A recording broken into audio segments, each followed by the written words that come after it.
Hi friends, நாம் இப்போ இந்த வீடியோவில் எதை பற்றி பார்க்க போகிறோம் அப்படின்னா, தமிழக முதல்வர் மு.க.ஸ்டாலின் அவர்களை நேரில் பார்த்த உடனே ஆளுநர் ஆர்.என். ரவி அவர்கள் டக்குன்னு பக்கத்தில் வந்து அவங்களுடைய கையை குலுக்கி அவங்க பேசிய சம்பவம் தான் தற்போது அரசியல் வட்டாரத்தில் பெரிய பரபரப்பாக மாறியிருக்கு. அது பற்றின முழுமையான விவரத்தை இந்த வீடியோவில் பார்ப்போம்.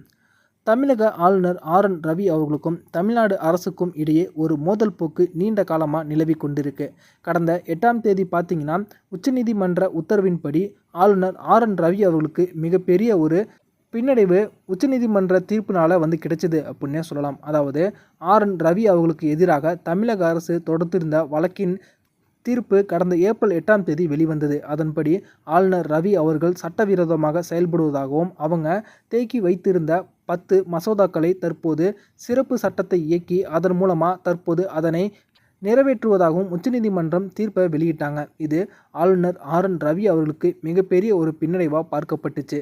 ஏற்கனவே தமிழ்நாடு அரசு சார்பில் முன்வைக்கப்பட்டு இருந்த பல மசோதாக்களை அவங்க எந்த ஒரு முயற்சியுமே பண்ணாமல் அதை கிடப்பில் போட்டு வச்சுருந்தாங்க. இதனால் தமிழக வளர்ச்சி திட்டங்கள் பல முக்கியமான திட்டங்கள் அப்படியே கிடப்பில் கிடந்துச்சு. இந்த நிலைமையில் வேறு வழி இல்லாமல் சட்டத்திட்டத்தின் மூலமாக தற்போது திமுக அரசு இதை பார்த்திங்கன்னா அடுத்த கட்டத்துக்கு கொண்டு போனாங்க. அதன்படி தான் உச்சநீதிமன்றத்தின் தீர்ப்பு தற்போது திமுகவுக்கு சாதகமாக வந்துச்சு. இந்த விஷயத்தில் ஆளுநர் ஆர்.என். ரவி அவர்களுக்கு மிகப்பெரிய பின்னடைவு ஏற்பட்ட நிலைமையில் ஏப்ரல் 25, 26 ஆகிய தேதிகளில் ஆளுநர் ரவி அவர்கள் ஊட்டியில் ஒரு மிகப்பெரிய தமிழக பல்கலைக்கழக துணைவேந்தர்கள் மாநாட்டை கூட்டினாங்க. இதற்கு எந்த ஒரு மாநில பல்கலைக்கழகத்தில் இருந்தும் துணைவேந்தர்கள் ஒருவர் கூட பங்கு பெறவில்லை. இது பார்த்திங்கன்னா ஆளுநர் ரவி அவர்களுக்கு மிகப்பெரிய அதிர்ச்சி ஏற்படுத்தியது. அது மட்டும் இல்லாது இதற்கு காரணம் திமுக அரசு தான் அப்படின்னும், துணைவேந்தர்களை இந்த கூட்டத்தில் பங்கேற்கக்கூடாது அப்படின்னு ஸ்டாலின் மிரட்டிவிட்டார் அப்படின்னு அவங்க சர்ச்சைக்குரிய கருத்துக்களை தெரிவிச்சிருந்தாங்க. இது பார்த்திங்கன்னா தற்போது அரசியல் வட்டத்தில் பெரிய பரபரப்பை ஏற்படுத்தியிருந்துச்சு.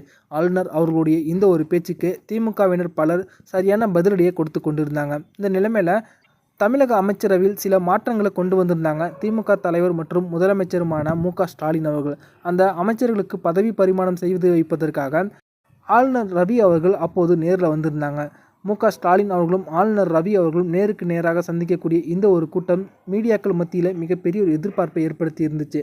அதன்படி பார்த்திங்கன்னா ஆளுநர் ரவி அவர்கள் மு.க.ஸ்டாலின் அவர்களை நேரில் பார்த்த உடனே அவங்க சற்றும் யோசிக்காமல் ஸ்டாலின் அவர்களுக்கு அருகில் வந்து கை கொடுத்து அவங்களிடம் சில நிமிடங்கள் பேசினாங்க.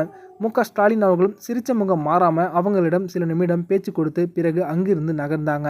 இவங்க 2 பேரும் அப்படி என்ன பேசியிருப்பாங்க அப்படின்னு சொல்லிட்டு சமூக வலைத்தளங்களில் தற்போது பலரும் தங்களுடைய கருத்துக்களை தெரிவித்து கொண்டிருந்தாங்க. அதே போல் அரசியல் ரீதியாகவும் அதிகார ரீதியாகவும் பல மோதல்கள் இருக்கும் போதிலும் நேருக்கு நேராக பார்க்கும்போது இப்படி அவங்க ஒருவருக்கொருவர் கை கொடுத்து சிரித்து பேசியது தற்போது அனைவரிடமும் பார்த்திங்கன்னா பெரிய ஒரு பாராட்டை பெற்றிருக்கு அப்படின்னே சொல்லலாம். இந்த வீடியோ உங்களுக்கு பிடிச்சிருந்துச்சுன்னா லைக் பண்ணுங்கள், ஷேர் பண்ணுங்கள். நன்றி.